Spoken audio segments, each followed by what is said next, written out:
Hello my friends, this is Dr. Beter in Washington. Today is January 21, 1980, and this is my AUDIO LETTER number 53. It has now been 7 weeks since I recorded AUDIO LETTER 52 on the last day of November 1979. I want to thank each and every one of you for your patience during this unavoidable delay. The headlines in recent weeks have been filled with one shock after another. For example, the alleged former Shah of Iran has made sudden surprise moves, first to Texas, then to Panama. The world has been jolted by a radical change in the behavior of Russia, starting with massive intervention in Afghanistan. And even more startling, the United States is answering Russia with a revival of the Cold War. Meanwhile, the gold skyrocket is seemingly streaking higher and higher in panic buying, and hanging over it all is the dark cloud of the expanding Iran crisis. In a matter of weeks, the international climate has undergone a dramatic change.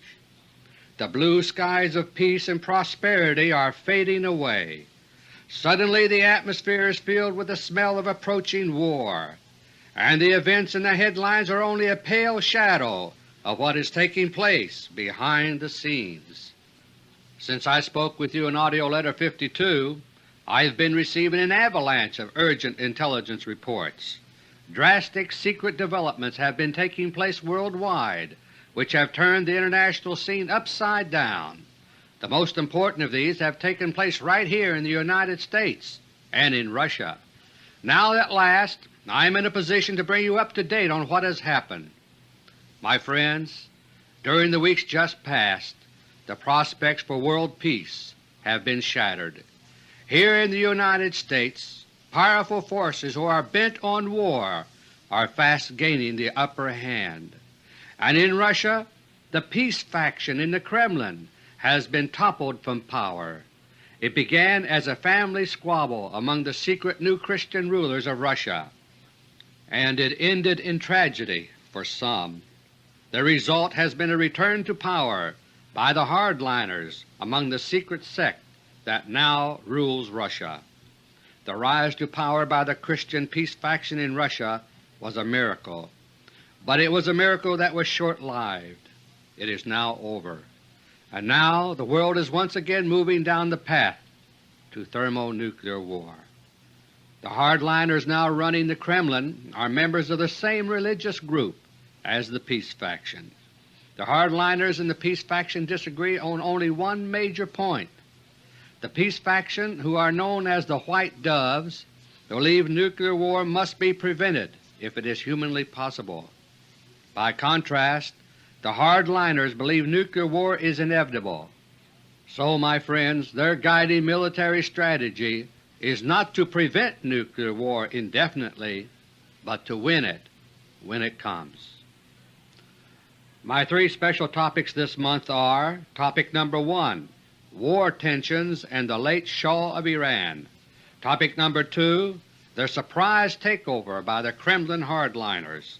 And topic number 3, the nuclear strike operations now in progress. Topic number 1. 4 nights ago, on Thursday, January 17, millions of Americans tuned in the ABC television program 2020. The program that night presented a heavily edited interview by the British television personality David Frost. The person interviewed was said to be the former Shah of Iran. The individual we saw in the David Frost interview looked, sounded, and acted very much like the Shah, but he looked much healthier than the sickly-looking Shah in New York 2 months ago. This was true even though news reports had been saying the Shah's condition was deteriorating. Almost every time he answered a question, the face became expressionless and the eyes froze into a glassy stare. He spoke slowly, haltingly, as if groping around in a fuzzy memory to find the answers. And time after time he just gave up and said simply, "I don't remember that." Later that same evening, ABC presented its nightly special on the Iran crisis. The program began with some follow-up discussion of the David Frost interview program. Dr. Joseph Sisco, former Undersecretary of State, was among those asked for his reactions to the interview. Sisco appeared to be shaken by what he had seen. He said the Shah he knew had always been able to discuss the intricacies of geopolitics, not only as they affect the Persian Gulf, but worldwide. By contrast, the man he saw in the David Frost interview was, quote, uncertain in his speech, a completely different man from the one I knew, unquote. My friends, Dr. Sisco could not have been more right. The individual interviewed by David Frost in Panama was not the Shah at all. In fact, he was not even a human being. He was a kind of living robot known as a synthetic automaton, or more briefly, a synthetic. I first revealed last October 1979 in AUDIO LETTER 51 that synthetics were beginning to appear on the scene. They are being deployed as a tool of intrigue by the warlike Bolsheviks here in the United States. They are the Bolshevik answer to another type of biological robot, which the Russians began deploying earlier in 1979. The Russian type is known as an organic robotoid, and I first made them public in AUDIO LETTER 46 last May. Both the Russian robotoids and the Bolshevik synthetics are remarkable creatures. They are manufactured by radically different technologies, but they have one thing in common. They are both artificial life forms which live and breathe but have to be programmed like computers. And they are the products of 3 decades of spectacular scientific discoveries out of public view. I have given a little of the scientific background in AUDIO LETTERS 47 and 51, but robotoids and synthetics remain perhaps the most secret of all intelligence weapons. In my previous tapes about these biological robots, I have mentioned that their most critical feature is their biological computer brain. In that regard, the Russian robotoids are far superior to the Bolshevik synthetics. That's because of their holographic brain, which I described in detail in AUDIO LETTER 47. In AUDIO LETTER 51 I mentioned the low brain quality of the synthetics, and if you were watching the alleged Shah of Iran in the David Frost interview the other night, you saw a perfect example with your own eyes. Synthetics easily pass for human beings, but they act dull-witted compared to the humans which they simulate. When David Frost interviewed the synthetic double for the former Shah, he no doubt thought he was talking with the real thing, but by that time the real Shah had been dead for well over a month. He died in the early morning hours of Sunday, December 2, 1979. In AUDIO LETTER 52 last November, I explained why the Shah had been brought to New York City in the first place. He did undergo medical treatment, but that could have been done elsewhere. The once mighty Shah arrived in New York as a mere pawn in a deadly worldwide game of chess. For more than 2 years a secret war has been in progress between the new rulers of Russia and the overthrown former rulers of Russia, the Bolsheviks. Having been expelled from Russia by the tens of thousands, the old Bolsheviks have been flocking mainly here to the United States. They are in a rage to strike back at Russia, and they plan to do it using America's military power. Over the past 2 years and more, a sophisticated new Bolshevik revolution has been underway without fanfare here in the United States. I've kept my listeners informed about this situation in past AUDIO letters. The Bolsheviks are in a do-or-die frenzy to throw America's military might at Russia, and in AUDIO LETTER 37 for August 1978 I revealed how they plan to do it.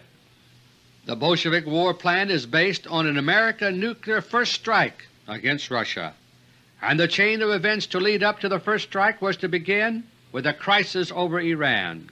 That is what I made public nearly a year and a half ago, and that is what is going on now, right before our very eyes. My friends, we are on the road to Nuclear War I. In AUDIO LETTER 52 I explained the purpose for which the former Shah of Iran was lured to New York City in late October. This was a Russian ploy carried out using their own Robotoid replacements for certain powerful Americans. They had discovered that the Bolsheviks here in America were setting in motion the dreaded Iran crisis. It was already too late for the Russians to prevent the crisis from erupting, so instead they maneuvered the Shah here in a preemptive strategy to change the course of the crisis. I gave the details of all this in AUDIO LETTER No. 52, so I won't repeat it again here. The Russian maneuvers involving the former Shah of Iran were set in motion while the Kremlin peace faction, the White Doves, were still calling the shots. They succeeded in their plan to make the former Shah the center of the Iran crisis, contrary to the Bolshevik plans, and later, when the time was ripe, they were planning to use their control over the Shah to make the crisis fizzle out. But as I detailed in AUDIO LETTER No. 52, the Russians had their hands full in trying to sort out the Iran crisis. The Shah's trip to New York City was arranged on short notice. Having accomplished that much, the Russians put the Shah on ice during November 1979 while they concentrated on other pressing aspects of the crisis. As December 1979 began, Russian agents here in the United States were preparing for new moves involving the Shah. For over 5 weeks the Shah had been holding court and receiving medical treatment at the New York Hospital Cornell Medical Center in New York City. His suite on the 17th floor was walled off by a special barricade of bulletproof glass. Everything having to do with the Shah was subject to intensive security precautions. Unknown to the Shah himself, he was the key to Russia's plan to unravel the Iranian crisis without war. So the one thing the Russians could not afford was to have something happen to the Shah at that time. By the time I recorded AUDIO LETTER No. 52 on November 30, 1979, plans were being laid to move the Shah. The Russians had begun to penetrate the Bolshevik stranglehold on Iran and were establishing a dialogue with the Khomeini government. The time had come to remove the Shah from the hospital. The advanced preparations at the hospital were subtle, but not subtle enough. They were detected by Bolshevik agents within the hospital, and they were successful in learning the details of the plan to move the Shah before it took place. Shortly after 4 a.m. on the morning of December 2, 1979, the Shah left his hospital room in a wheelchair. He was accompanied by armed guards, including FBI agents brandishing submachine guns. They entered an elevator on the 17th floor of the hospital and went down to the sub-basement. From there, the Shah and his guards traveled along an underground tunnel to the Payson House staff residence on East 71st Street. There, the Shah's party entered a parking garage. The Shah was wheeled up to a blue-green FBI van. The Shah was helped out of his wheelchair and into the van. As soon as the Shah was inside, the doors of the van were shut and the van started moving. As it did so, 3 FBI cars joined up as an escort. The 4-vehicle motorcade drove carefully toward the exit of the parking garage. As they did so, one of the Shah's guards in the van pulled out a powerful gun equipped with a silencer. He and the other guards in the Shah's van turned out to be Bolshevik synthetics. By the time the Shah's van reached the exit of the parking garage, the Shah's body lay slumped on the floor inside. Like his former patron Nelson Rockefeller, the Shah had died of a single bullet to the forehead. The other synthetics in the front of the van did exactly as programmed. They drove on as if nothing had happened. FBI agents in the other cars detected no hint that anything was wrong. The motorcade drove the rest of the way to LaGuardia Airport without incident. Only when the van was opened at the airport was it discovered what had taken place. News reports that day and the next were filled with headlines about the Shah's mysterious move to Texas. On television we were shown an Air Force DC-9 taking off in the darkness at LaGuardia. We were told that the Shah was aboard, but he was not. His body was kept in a remote location at New York's LaGuardia Airport until around 6 p.m. that evening, after which it was flown to a southern state for disposal. When the DC-9 was shown landing at the air base in Texas, we were told again it was the Shah's plane. Normally, Lackland Air Force Base is unrestricted, but the air base was suddenly closed after the plane landed. There was confusion.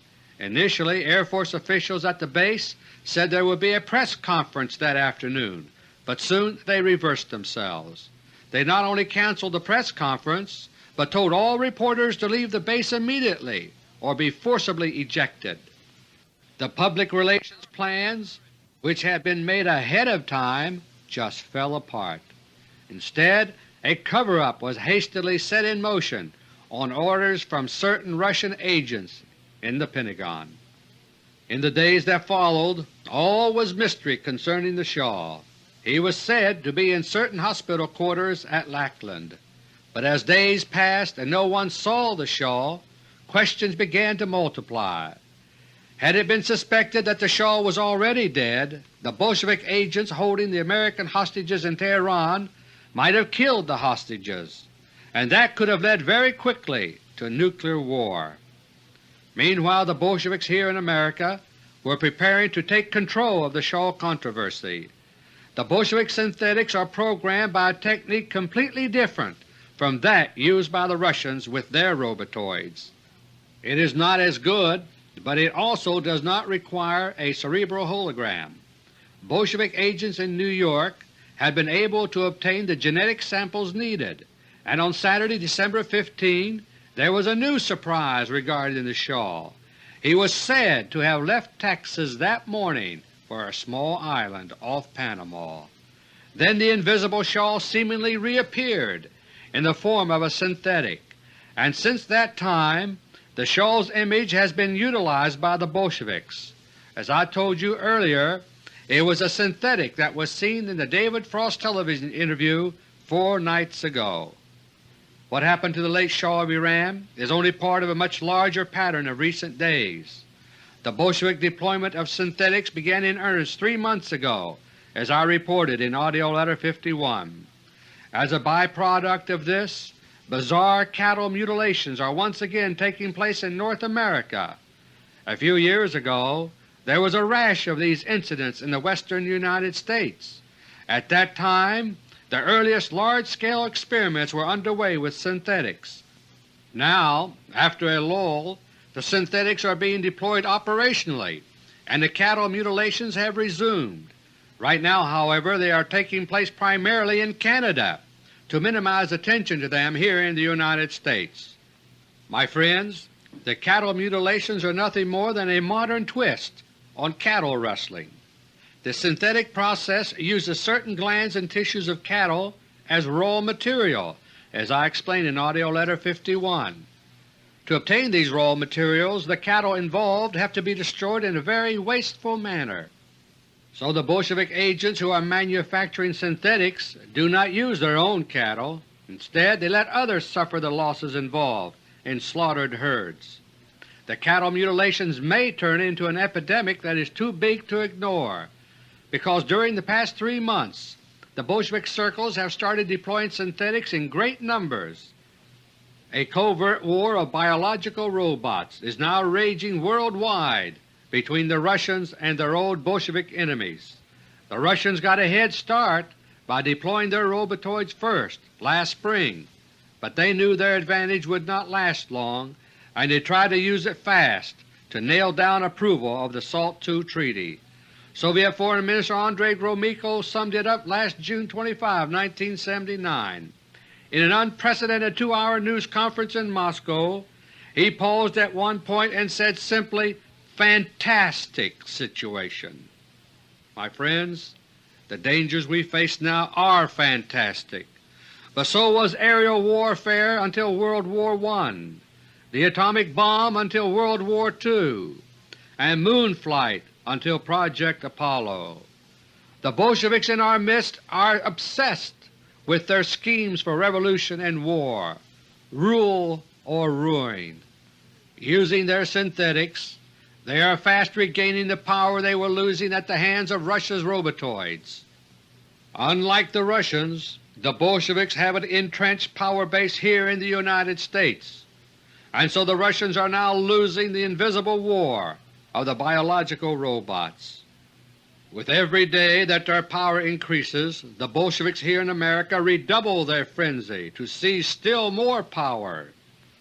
To advance their revolution here, the Bolsheviks are gradually shutting down America. Tremors are shaking our economic system, and the United States dollar is awaiting the moment of collapse.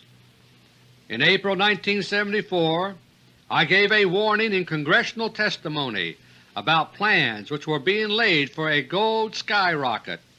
I testified that the plan called for gold to streak upward past $2,000 per ounce, and I described how this was tied to the secret theft of America's monetary gold supply by international forces. I later offered to present evidence and witnesses under oath, but Congress was not interested. Then I went public with my warnings, but lies and maneuvers by the United States Treasury Department were swallowed like honey by most Americans. So nothing lasting was done to stop the plan for our economic destruction. Now the gold skyrocket is a matter of daily headlines. Since I recorded AUDIO LETTER 52 less than 2 months ago, the price of gold has more than doubled. Gold auctions by the gold-poor United States Treasury have stopped, as I alerted you they would in December of 1978, AUDIO LETTER 41. Thousands of people are lining up to turn in their gold and silver, thinking they are receiving good dollars in exchange. But that's because the dollar is still being propped up artificially. When the time is ripe, in Bolshevik plans, the props will be pulled out and the dollar will crash. The dollar is on the road to repudiation, which will make it worthless, and many of the wealthy abroad now believe that the United States does not have the gold it claims to have. The very few who do know about the plan to repudiate the dollar are not selling their gold and silver. They are holding on to it and even buying more. As the Bolsheviks press ahead in taking control of the United States, they are also working overtime to get ready for war. They want to destroy Russia, and they want you and me to do their dirty work. They already know that Nuclear War I will kill 3 out of every 4 Americans, but that does not worry them. Using their positions of privilege and power here in America, they believe they will survive, so they can't wait to throw the United States into nuclear war against Russia. When I recorded AUDIO LETTER 52 last November 30th, the official line we were hearing daily was that Muslim students were holding our hostages in Tehran. Those stories were lies, and I told you so. The situation in the embassy is controlled by Bolshevik agents. They are not true Muslims at all and are beyond the control of Ayatollah Khomeini. Now more than a month later, you're hearing a distorted echo of what I told you then. It is now being admitted that Ayatollah Khomeini does not control those who are holding our hostages, but you are being fed only half-truths designed to rally your support for war. 13 days ago, on January 8, 1980, a synthetic double for our late President Carter said, quote, "The most powerful single political entity in Iran consists of the international terrorists or the kidnappers who are holding our hostages," unquote. But their Bolshevik ties are not mentioned. Instead, you are being given the impression that they may be Russian-inspired in some manner. 2 months ago all Iranians were being lumped together, and the Bolsheviks were whipping up Americans into hating them all. But now we are suddenly hearing about the threat to Iran from Russia. We are being prepared for war, with declarations that we may have to defend Iran militarily. The Bolshevik military strategy remains as I described it nearly a year and a half ago in AUDIO LETTER 37. I will now repeat word for word the warning I gave you then. The American public will demand that it is time for the United States to stand up to Russia, and with full public support American troops and weapons will pour into Iran. From that point onward, the outbreak of Nuclear War I will be all but impossible for the public to follow by way of the so-called news. Topic number 2. For nearly 2 years, beginning early in 1978, Russia's policies were controlled by the peace faction in the Kremlin, the White Doves. Meanwhile, their Bolshevik enemies here in the United States have continued their relentless drive for war. As a result, the policies of the Kremlin peace faction have now been abandoned. Recent events in both the United States and Russia have brought about this change. My friends, you will not be able to understand events in the days to come if you do not understand the recent Kremlin takeover by the hardliners. And to understand that, you need to remember the background of events which have led up to this point during the past several years. I first began discussing the new rulers of Russia in AUDIO LETTER No. 28 for November 1977. Later on, I revealed much more about them in AUDIO LETTER 38, which was a special issue dealing entirely with Russia. Russia's new rulers struggled for 6 decades to overthrow the Bolsheviks, and through this long and bitter struggle the secret Kremlin Christians came to know the disease of Bolshevism more intimately than anyone else on earth. As I revealed also in AUDIO LETTER 38, they are embarked on what they consider a holy war to wipe out Bolshevism from the face of the earth. So long as it still survives anywhere in the world, they are convinced that both Russia and Christianity itself will be in mortal danger. Even so, there have always been 2 factions within the secret sect of Kremlin Christians on the issue of nuclear war. They all agree that nuclear war would be horrendous, but they disagree on whether it can be avoided. The minority faction, the White Doves, believe it is possible to avoid nuclear war, but the majority, the hardliners, believe otherwise. They are convinced that no matter how many times nuclear war may be delayed, their Bolshevik enemies will eventually bring it about. And so they insist that the only realistic thing to do is to make sure Russia will win the war when it comes, with as few casualties as possible. The secret Kremlin Christians first began to outweigh the Bolsheviks in power when Joseph Stalin died in 1953.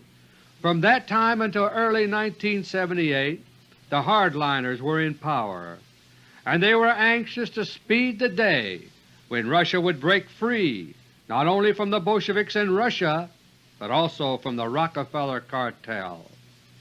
In the summer of 1976, Russia began preparing for a limited nuclear Pearl Harbor attack against the United States, Great Britain, and other countries. It was the underwater missile crisis of 1976, which I revealed in AUDIO LETTERS 14 through 16. It was a desperate situation, as my long-time listeners will recall. And yet the strategy of Admiral Gorshkov, the head of the Russian Navy, was one of limited war. If his naval strategy had worked, the initial attack on strategic coastal targets would have made further warfare useless. As I outlined in AUDIO LETTER 18, the world's ICBMs and other nuclear weapons would never have been used. But the limited public exposure of the underwater missile crisis through my AUDIO letters had its consequences in the Kremlin. The Russians lost the critical element of surprise. And so the White Doves argued that the result of the hardliners' gamble could easily have been not limited war, but total war. They insisted that Russia must never again try to deliberately trigger nuclear war. From then on, the influence of the White Doves grew steadily, but the hardliners, headed by the original Leonid Brezhnev, stayed in the driver's seat until the end of 1977. It was the hardliners who presided over Russia's lightning-fast deployment of her secret new space triad of weapons during late 1977. I reported the deployment as it took place in AUDIO LETTERS 26 through 29. All three legs of the space triad are built around particle beam weapons. Up to now, Russia is still the only nation to deploy particle beams as operational weapons. The first leg of Russia's space triad are the Cosmos interceptors. These are man-killer satellites armed with particle beams. I first reported that they were operational in September 1977. They began destroying America's fleet of spy satellites. An especially equipped Cosmos interceptor, Cosmos 954, fought history's first true space battle, the Battle of the Harvest Moon, September 27, 1977. Firing a special neutron particle beam, Cosmos 954 knocked out America's secret military base on the Moon. The Russians then quickly deployed their own military bases on the Moon, and these constitute the second leg of the space triad. Today, Russian particle beam weapons are located in 7 places on the near side of the Moon. They can strike any visible spot on Earth less than 2 seconds after pulling the trigger, and they can deliver a blast of devastating force, as proven in the test firing of November 19, 1977, which I reported in AUDIO LETTER 29 the following month. In AUDIO LETTER 29, I also reported the beginning of Russia's deployment of the third leg of her space triad. These are the Cosmospheres, electrogravitic weapon platforms which can hover over any spot on Earth. They can operate at altitudes from ground level to about 800 miles and are armed with charged particle beams. The first few Cosmospheres to be deployed over the United States were used in an effort at intimidation. In late December 1977, they began firing their beam weapons into the atmosphere off the East Coast in a defocused mode. The result were the mysterious, giant air booms which came rumbling in from the Atlantic Ocean to rattle and shake thousands of homes. Government and other spokesmen put out all kinds of stories to try to explain away the booms. One of the favorites was based on the Concorde supersonic transport. Somehow, we were told, the shock waves must be racing far ahead of the plane and causing the booms. Can you imagine? As I told you at the time, explanations like that were just ridiculous cover stories and lies. And recently, a scientific study at Cornell University headed by Professor A.R. George proved exactly what I told you 2 years ago. That is, a freak shock wave racing ahead of the Concorde could not have produced those bone-rattling booms. But 2 years ago the stories served their purpose. People swallowed them and calmed down. With the deployment of the secret Russian space triad during the closing days of 1977, the Russians were acting more aggressive by the day. But the #1 hardliner in the Kremlin then was Leonid Brezhnev, and his health was failing. He died on January 7, 1978, as I revealed in AUDIO LETTER 33. I also revealed that the new #1 man in the Kremlin was then Marshal Dmitry Ustinov, the Defense Minister. Ustinov was the leader of the White Doves, the peace faction, and from then on the Kremlin concentrated on preventing nuclear war by using SALT II to begin disarming their Bolshevik enemies here in America. After they deployed the Robotoids last spring, they almost succeeded with SALT II, but during the past few months they have been dealt one reversal after another by the Bolsheviks, and with the synthetics now entering the picture, heated debate broke out in the Kremlin early last October between the White Doves and the hardliners. Then tragedy struck. in late October 1979. Suddenly, the men who had been ruling Russia since early 1978 began dying of poison. These included Marshal Ustinov, Leonid Brezhnev No. 2, the ceremonial double for the late real Brezhnev, Chief of Staff Nikolai Ogarkov, and a number of others. Since then they have all been replaced by Robotoids. The men who died were members of the peace faction. They had accepted the fact that their mandate to govern was at an end. The new ruling group in Russia today are the hardliners, and their leader is Admiral Sergei Gorshkov. Topic number 3. The final legacy of the White Doves was their plan to use the Shah of Iran to unravel the Iranian crisis.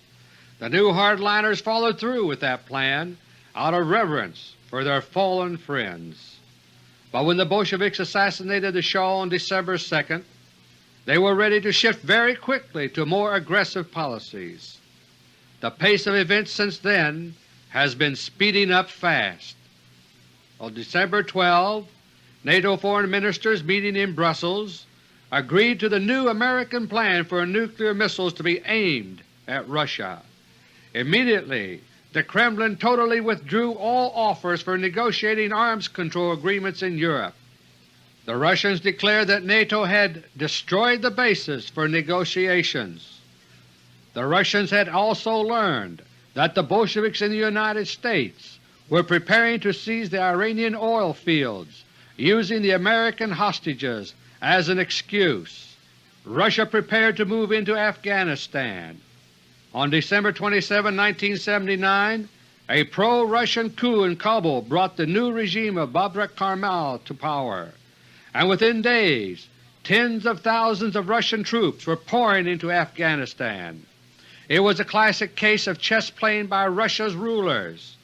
When an expert chess player makes a move, he always does so in anticipation of other moves to come.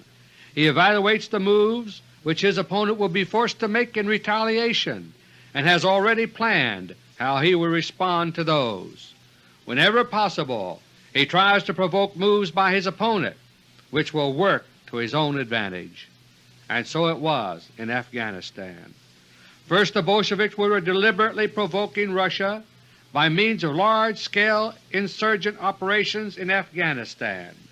These were supported by at least 18 separate rebel bases in neighboring Pakistan and involved Bolshevik CIA operatives and Chinese agents there.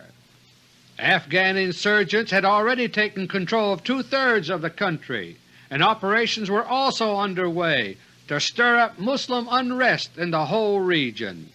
Since Russia has 40 million Muslims of her own, these actions were bound to draw a response from Russia. The Bolsheviks here in America were fostering these operations in order to lure Russia into aggressive-looking behavior near Iran. Their plan, as I revealed in AUDIO LETTER 37, is, quote, "Incidents and clashes will condition the American public to the increasingly aggressive behavior of Russia," unquote.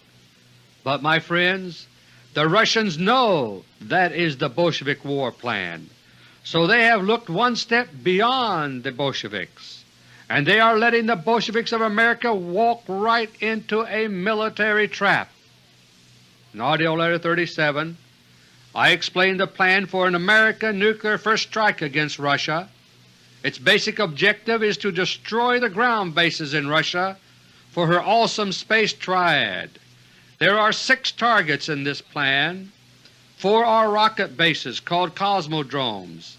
The other 2 are the Cosmosphere installations in south-central Siberia. The plan calls for the targets to be attacked by American secret weapons, which I described in AUDIO LETTER 37. The 4 cosmodromes are to be attacked from bases in northern Norway and the Caspian Sea coast of Iran. Hybrid machines called submersible aircraft or subcraft are to be used. As for the Cosmosphere installations in central Siberia, the original plan was to use Sinkian Province in western China as the base. In AUDIO LETTER 52, I stated that Sinkiang Province is not available, but early this month, on January 4, a synthetic double for Defense Secretary Harold Brown went to China to try to change that. The Bolsheviks want to use Sinkiang Province to launch high-speed, pilotless aircraft called RPVs into Russia. After Russia took action in Afghanistan, the Bolsheviks here in the United States began whipping up war fever quickly. On January 4, the Carter synthetic then in the White House spoke on television about American retaliation for Russia's intrusion into Afghanistan. Calling Russia's rulers a quote, "atheistic government," unquote, the Carter synthetic fired a series of broadsides. Invoking the old Bolshevik weapon of hunger, he embargoed 17 million tons of grain from going to Russia. To dramatize the crisis in a universal way, he threatened to pull the United States out of the Summer Olympics in Moscow, and to further kill hopes for peace, he suspended consideration of SALT II. In the days that followed, we began hearing more and more about the alleged threat to Iran from Russia, and within the past week or so the message suddenly started getting through to people. Everywhere I go I hear people talking about the threat of war, and the threat is real, my friends. Several days ago the military preparations for conflict shifted into high gear. Many reservists are being called up all over the United States without a word about it in the news. On January 12, the Kremlin issued a statement in the name of Leonid Brezhnev denouncing the Carter administration. It spoke of the United States as having become, quote, "an absolutely unreliable partner in international ties," unquote. It said the United States was, quote, "sending to the shores of Iran a naval armada armed with atomic weapons and including a considerable part of the United States carrier force," unquote. And, quote, "if there were no Afghanistan, certain circles in the United States, in NATO, would surely have found another pretext to aggravate the situation in the world," unquote. As the supposed Brezhnev statement was issued, 2 American carrier task forces were in the Arabian Sea near Iran, built around the Midway and the Kitty Hawk. 2 days later a 3rd powerful carrier group arrived. It includes America's newest and biggest carrier, the nuclear-powered Nimitz, as well as the nuclear-powered cruisers California and Texas. On January 17, the Russian Navy began deploying fast toward the Indian Ocean. A late model class cruiser and 4 other ships were spotted sailing south through the Japan Sea that morning. By the following day, January 18, there were over 180 Russian submarines on the way, and still more were being ordered to join them. And at the same time, submarines were swarming into position around the United States, armed with neutron missiles. Meanwhile, a State Department spokesman helped heat up the crisis atmosphere. He said, quote, "Our commitment to Iran's territorial integrity stands despite their violation of international law, represented by their continued holding of our people." Unquote. The same evening, just last Friday, some television news programs tossed in items to say any conflict over Iran could quickly lead to a nuclear war. And as these events were unfolding, Russian cosmospheres were forming up over the crisis area. By early Friday evening there were 144 cosmospheres on alert, hovering over the Arabian Sea and adjacent land areas from Saudi Arabia to southern India. Last Saturday, January 19, Robotoid Ambassador Thomas Watson returned to Moscow after weeks of absence. When he arrived at the airport he said, quote, "There's no doubt but what we are in a very serious situation," unquote. And as he spoke of hopes for goodwill and effort on both sides, echoes of Pearl Harbor were in the making. In AUDIO LETTER No. 34 I described how Japan was lured into making an attack on Pearl Harbor. First, Japanese anger at the United States had been stirred up by a variety of boycott techniques. Then our fleet at Pearl Harbor was held out as an enticing target. Most of our Pacific Fleet were conveniently bottled up in the harbor, and they sat peacefully at anchor, unable to respond quickly in an emergency. But our 3 aircraft carriers have been pulled away to safety because they were indispensable to the plans for counterattack against Japan. Today it is 4 decades later, and we live in a new era of weaponry. So now it is the aircraft carriers themselves which have been demoted to the status of bait in a war trap. As of my latest report yesterday evening, all 3 American aircraft carriers near Iran are sitting at anchor. All are near the entrance to the Persian Gulf along the coast of Oman. The Midway and Kitty Hawk are resting at opposite ends of the island of Mazira, and the big prize, the Nimitz, is about 25 miles southeast of the capital, Muscat. American statements have been designed to fuel Russian suspicions of an American military strike into Iran. This is intended to draw Russia's Navy into the region in order to counter the United States military build-up there, and by ordering the carriers to sit at anchor, the Bolsheviks in the United States military establishment hope to provoke the Russians into an attack. But it is all a gigantic diversionary action. The purpose is to distract the Russians from the real preparations for a nuclear first strike against Russia. These preparations are the ones I warned about in AUDIO LETTER 37. When American military sources detected Russia's massive naval deployment beginning January 17, it indicated that the plan was working. By the following day the Bolsheviks were sure. The Russian Navy was converging toward the Arabian Sea with breakneck speed. At that point the real action got underway. In the Caspian Sea and off northern Norway, the subcraft with Israeli pilots were on their way. They were traveling underwater on the first legs of their attack missions. By late Saturday night 2 nights ago, the number of Russian naval vessels in the Arabian Sea was approaching 400. The majority of these were submarines of all types, and as anticipated, the Russian fleet was fanning out into a band stretching from Saudi Arabia to India. The Russians were sealing off the southern portion of the Arabian Sea. As a result, American naval forces in the area, including the 3 aircraft carriers, are trapped. They are bottled up and hopelessly outnumbered. But all of this was exactly as expected by the American Bolsheviks, and so late Saturday night Washington time a coded signal was flashed to the subcraft to continue as planned. By that time the northern contingent of subcraft were in the White Sea. The southern contingent had reached the north end of the Caspian Sea. It was already daylight, Sunday morning the 20th, for the subcraft contingents. Their orders were to wait out the day underwater, out of sight. Then, after nightfall, they were to continue their steady approach to get close to their targets. The subcraft were maintaining strict radio silence. They were also deep enough underwater to be invisible from the air to either the eye or radar. Yet they were also hugging the shorelines, in water too shallow for Russian sonar to pick them up, and their infrared signatures were negligible as the result of extensive development. In short, by the standards of Western technology, they were undetectable. But in AUDIO LETTER 42 I revealed Russia's master secret weapon.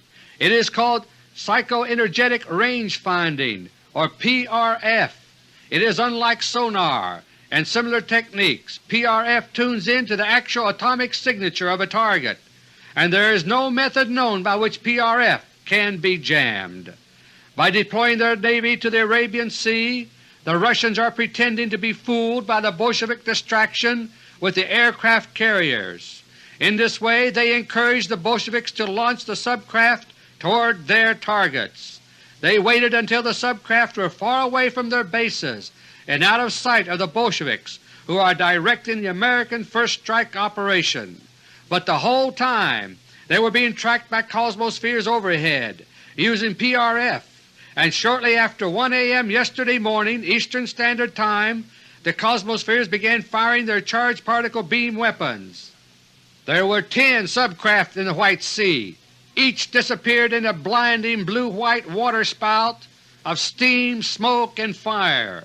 In the north end of the Caspian there were 19 subcraft.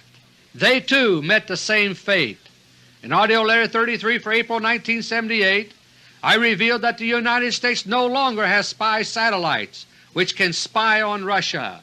By that time Russia had already destroyed them all using their Cosmos interceptors, and so the Bolshevik war planners here in America were unable to observe the destruction of the subcraft. The subcraft had also been instructed to maintain strict radio silence, ironically to escape detection, so their total silence now has aroused no suspicions on the part of the Bolsheviks. At this moment the Russian Navy is still deployed in the Arabian Sea as before. They are still pretending to be misled by the Bolshevik ploy with the aircraft carriers. Because the subcraft contingents were only half of the first strike plan I described in AUDIO LETTER 37. The other half is to involve the RPVs in Xinjiang Province, China. When Synthetic Defense Secretary Harold Brown went to China earlier this month, agreement was reached to allow American RPVs into Xinjiang Province. They are on their way there now and are due to be set up for attack at the earliest possible moment. The Bolsheviks here in America believe their subcraft are now waiting at their final checkpoints for the order to attack the Cosmodromes. They intend to give that order as soon as the RPVs are in place in Xinjiang Province. But the Russians intend to ruin the plan.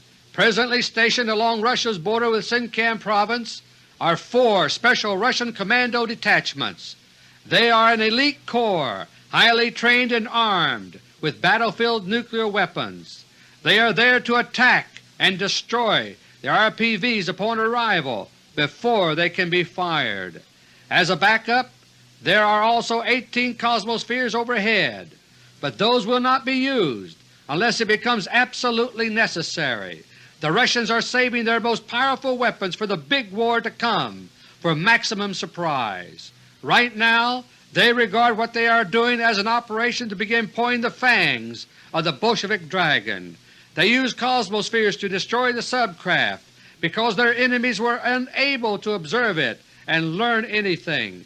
But there will be witnesses, even if they say nothing publicly in Xinjiang Province.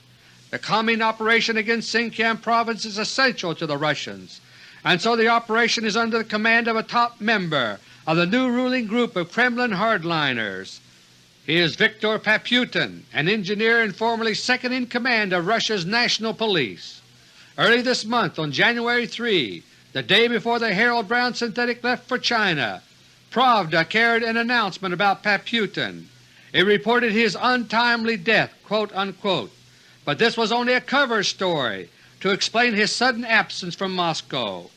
He was actually on his way to the Chinese border to be one step ahead of the Bolshevik first strike plan. My friends, the decade of the 80s is starting off as a decade of mortal danger, but if the tempo of events continues at this rate, the danger will not last very far into the decade. One way or another, it will all be over soon. Until next month, God willing, this is Dr. Beter. Thank you, and may God bless each and every one of you.